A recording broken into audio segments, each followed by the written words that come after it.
If you've been told that carbs are the reason your fasting blood sugar is high, this video is going to change how you think about metabolism forever. Because here's the truth most people never hear. It's not carbohydrates that raise fasting blood sugar. It's insulin resistance. And more importantly, it's how much insulin your body has to release just to manage those carbs. Today, I'm going to walk through 5 science-backed strategies that allow you to eat carbohydrates every day while keeping insulin levels within normal physiological ranges, not by suppressing insulin, not by avoiding food, but by fixing the root problem. And the root problem is insulin resistance inside your muscle and liver cells. Before we get started with the 5 strategies, we need to talk about insulin itself, because insulin is not the villain it's been made out to be. Insulin is one of the most important hormones in your body. It allows glucose to move from your bloodstream into your cells, where it can be used for energy. Think of insulin like a key and your cells like a lock. When the lock works properly, you only need a small, gentle churn of the key to open the door. But when insulin resistance develops, the lock becomes jammed. Now, the pancreas has to release more and more insulin just to force glucose into the cell. That chronic oversecretion of insulin is where problems begin. Persistently elevated insulin levels are associated with increased fat storage, suppressed fat oxidation, worsening insulin resistance, elevated triglycerides, impaired metabolic flexibility, and rising fasting blood sugar due to increased liver glucose output. In other words, high insulin isn't the cause, it's the consequence of insulin resistance. So the goal is not to keep insulin low by avoiding carbohydrates. The goal is to make your body so insulin sensitive that you only need normal physiological amounts of insulin to manage the carbohydrates you eat. That's the difference between managing blood sugar and reversing the root cause. Now, let's get into the 5 strategies. Carb hack number 1, the pancreas reset. This first strategy is the most important one because without it, none of the others actually work long term. You cannot keep insulin levels low in a sustainable, healthy way unless you improve insulin sensitivity. A lot of people confuse low insulin with good metabolism, but those are not the same thing. Yes, cutting carbohydrates will lower insulin in the short term. That's expected. If glucose doesn't enter the bloodstream, the pancreas doesn't need to release insulin. But here's the critical question most people never ask. What happens when carbohydrates come back? This is where the science gets very clear. A paper published in the Journal of the Endocrine Society looked at how people respond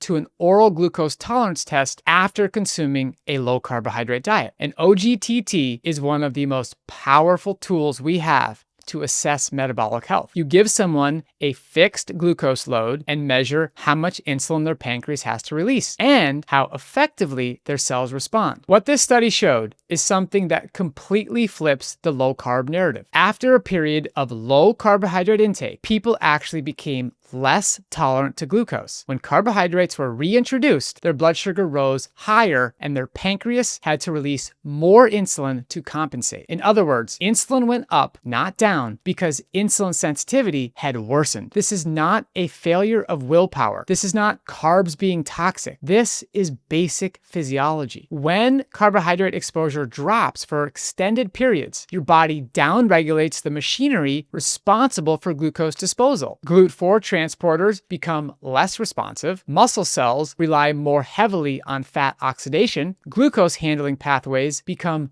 deconditioned. So when glucose suddenly reappears, the body isn't prepared. The pancreas has to oversecrete insulin just to manage a normal carbohydrate load. That's why so many people feel trapped. They lower insulin by avoiding carbs, but the moment carbs return, insulin spikes even higher than before. That's not metabolic health. That's metabolic fragility. Now, contrast that with what happens when insulin sensitivity improves. When muscle and liver cells respond properly to insulin, the pancreas doesn't need to overwork. It releases smaller, physiologically normal amounts of insulin to do the same job. At the cellular level, insulin resistance is driven largely by fat accumulation inside muscle cells, called intramyocellular lipid, and inside liver cells, droplets called hepatic lipid. These fat droplets physically interfere with insulin signaling. They block the insulin cascade. They prevent glucose from entering the cell efficiently, so the pancreas compensates by releasing more insulin. But when that intracellular fat is reduced through low-fat, whole food, plant-based eating, and increased insulin sensitivity, insulin signaling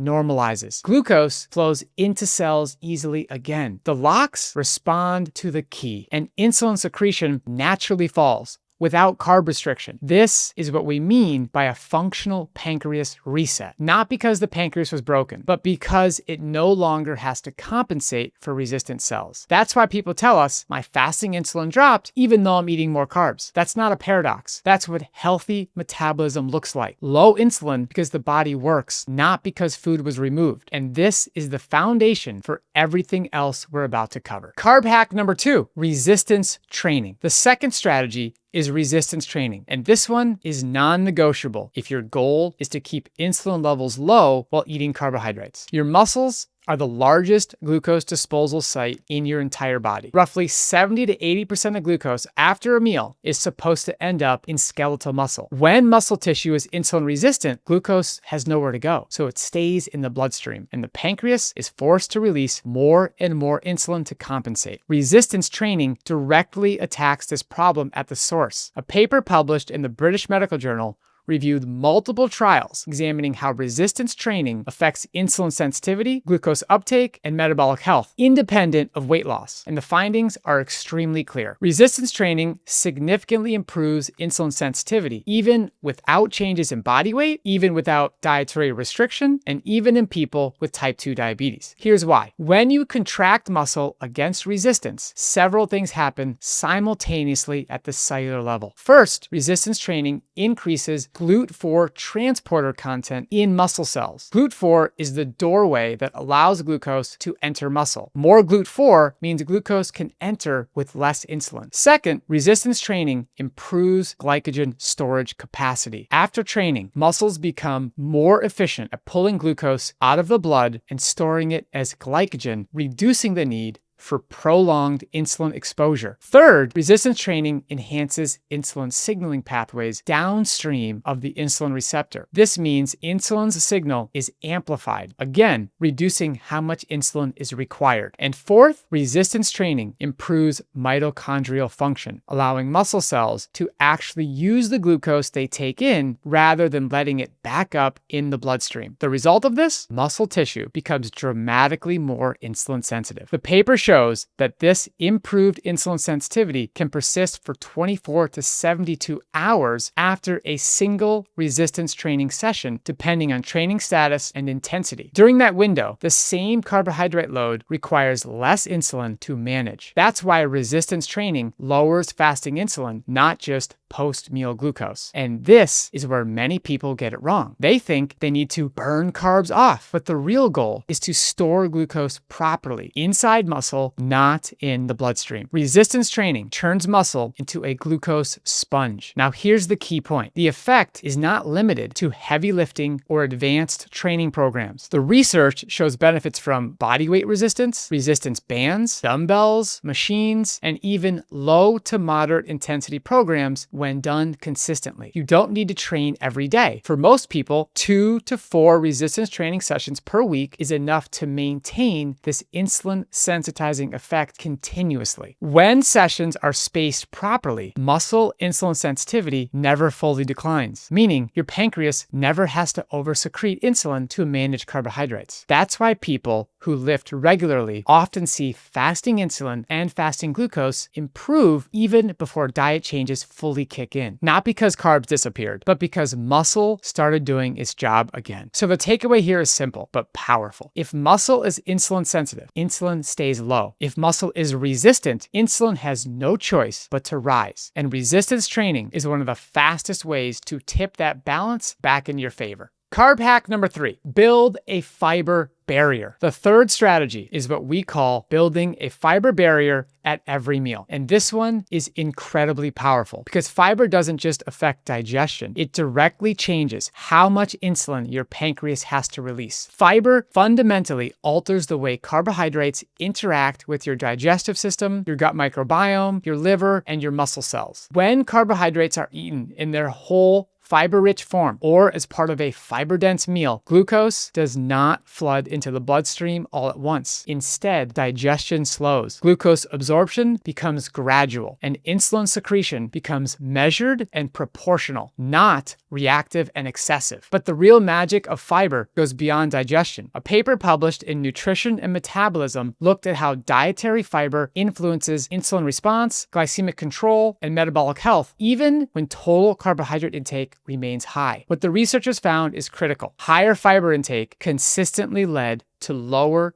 post-meal insulin responses, improved insulin sensitivity, and better overall glycemic control without carbohydrate restriction. And this effect wasn't just mechanical. Fiber feeds beneficial gut bacteria, which ferment fiber into short-chain fatty acids, especially butyrate and propionate. These compounds act like metabolic signaling molecules. They improve insulin sensitivity in skeletal muscle. They reduce hepatic glucose output in the liver. They lower low-grade inflammation that interferes with insulin signaling. In other words, fiber makes insulin work better, so less of it is needed. This is a key distinction. Fiber doesn't block carbs. It doesn't cancel glucose. It conditions the system that handles glucose. That's why populations eating high carbohydrate diets based on legumes, whole grains, vegetables, fruit, and starchy plants historically had low fasting insulin and low diabetes rates. The carbohydrates were never the problem. The absence of fiber and the presence of excess fat was. And it's important to say this clearly. This is not food sequencing. We are not telling you to eat foods in a specific order. We are not trying to trick digestion. We're talking about building meals that naturally contain intact fiber as part of the carbohydrate itself. When that fiber barrier is present, your pancreas doesn't need to overreact. Insulin still rises because that's what it's supposed to do, but it rises appropriately, then returns to baseline efficiently. That's what metabolic health looks like. And if you want done-for-you examples of meals that naturally create this fiber barrier without carb restriction, comment the word guide. We'll send you our free high-fiber meal plans designed to stabilize blood sugar, reduce insulin demand, and restore carbohydrate tolerance the right way. Carb hack number 4, the 10% rule to restore insulin sensitivity. This next strategy is usually the hardest for people to accept, but it may be the most powerful one of all. Dietary fat, especially saturated fat, directly worsens insulin resistance. Not indirectly, not over years, but measurably and predictably. When fat intake is high, fat doesn't just stay in fat tissue. It spills over into places it doesn't belong, inside muscle cells and liver cells. And when fat accumulates there, insulin signaling breaks down. Insulin can still bind to the cell, but the signal doesn't travel efficiently inside the cell. Glucose transport slows. The lock stops responding to the key, so the pancreas compensates. It releases more insulin to force glucose into resistant cells. That's how insulin resistance turns into chronic hyperinsulinemia. That's how insulin resistance turns into chronic high levels of insulin. And this isn't just theory. A randomized clinical trial published in JAMA Network Open put this mechanism to the test in a very clear way. Researchers compared a low-fat, whole food, plant-based diet to a control diet and tracked changes in insulin sensitivity, insulin secretion, body fat, and metabolic markers without calorie restriction and without carb restriction. Here's what they found. Participants eating the low-fat diet experienced significant improvements in insulin sensitivity alongside reductions in fasting insulin and post-meal insulin secretion. Importantly, these improvements occurred without intentional weight loss and despite a higher carbohydrate intake. That tells us something critical. The metabolic improvement was driven by changes inside the cells, not by fewer calories and not by fewer carbs. As dietary fat intake dropped, intracellular fat stores began to clear. With less fat clogging insulin signaling pathways, insulin worked more effectively, less insulin was required, glucose disposal improved, and fasting glucose stabilized. This directly supports what we see with our clients. As fat intake drops to around 10% of total calories, insulin sensitivity improves rapidly for many people. Muscle and liver cells begin responding normally again. And when insulin sensitivity improves, insulin levels fall naturally, not because food was removed, but because the body no longer needs to over-secrete insulin. This is the vicious cycle in reverse. High-fat intake increases insulin resistance. Insulin resistance forces higher insulin secretion. High insulin promotes fat storage. Low-fat intake breaks that loop. This is not about calories. This is not about eating less. And it's definitely not about avoiding carbohydrates. It's about restoring normal cellular signaling. When insulin sensitivity improves, fasting insulin drops. When fasting insulin drops, fasting glucose stabilizes. And when carbohydrate tolerance returns, food fear disappears. That's why we recommend keeping fat intake around 10% of total calories during insulin resistance reversal. And if you want help implementing low saturated fat meals that actually support insulin sensitivity without giving up carbs, comment guide. We'll send you our free recipes designed specifically to clear intracellular fat, reduce insulin demand, and restore metabolic health the right way. Carb hack number 5, aligning your circadian rhythm with insulin sensitivity. This matters because insulin sensitivity is not constant throughout the day. It follows a predictable biological pattern. You are most insulin sensitive earlier in the day, and you are least insulin sensitive in the evening and at night. As the day progresses, several things happen simultaneously. Muscle insulin sensitivity gradually declines. The liver becomes more prone to releasing glucose, and stress hormones like cortisol and adrenaline rise. That means the exact same meal requires more insulin to manage at night than it does earlier in the day. This isn't a theory. It's been measured directly. A paper published in Nutrients reviewed controlled trials examining meal timing, insulin sensitivity, glucose tolerance, and circadian biology. The findings are remarkably consistent. When people eat earlier in the evening, they experience lower post-meal insulin secretion, improved overnight glucose regulation, lower fasting blood sugar the next morning, and when the same calories and carbohydrates are eaten later, insulin responses are exaggerated and fasting glucose rises, even without changes in food quality. Here's why this happens physiologically. Late in the day, muscle cells are less responsive to insulin, so glucose disposal becomes less efficient. At the same time, the liver increases endogenous glucose production overnight, especially when insulin signaling is impaired. So when you eat a large dinner late at night, insulin stays elevated longer, hepatic glucose output is less effectively suppressed, and glucose lingers in the bloodstream into the early morning hours. That's a major driver of elevated fasting blood sugar. Eating earlier gives your metabolism a different signal. Insulin rises appropriately with dinner, then has time to return to baseline before sleep. The liver becomes more responsive to insulin overnight, and morning glucose output drops. This is not about skipping meals. This is not about extended fasting, and it's definitely not about punishing yourself with hunger. It's about timing meals when your body is most capable of handling glucose efficiently. For most people, a realistic and effective dinner window is between 6 and 7 p.m. That gives your body enough time to clear glucose, normalize insulin levels, and regulate liver output before sleep without disrupting daily life. Even shifting dinner 2 to 3 hours earlier can make a measurable difference in fasting glucose and insulin for many people. And when this strategy is combined with improved insulin sensitivity from resistance training, lower fat intake, and higher fiber meals, the effect compounds. You're not forcing insulin down. You're allowing it to work the way it was designed to. So here's the big picture. Let's zoom out and tie everything together. Every one of these strategies works for the same reason. Not because they suppress insulin, not because they avoid carbohydrates, and not because they trick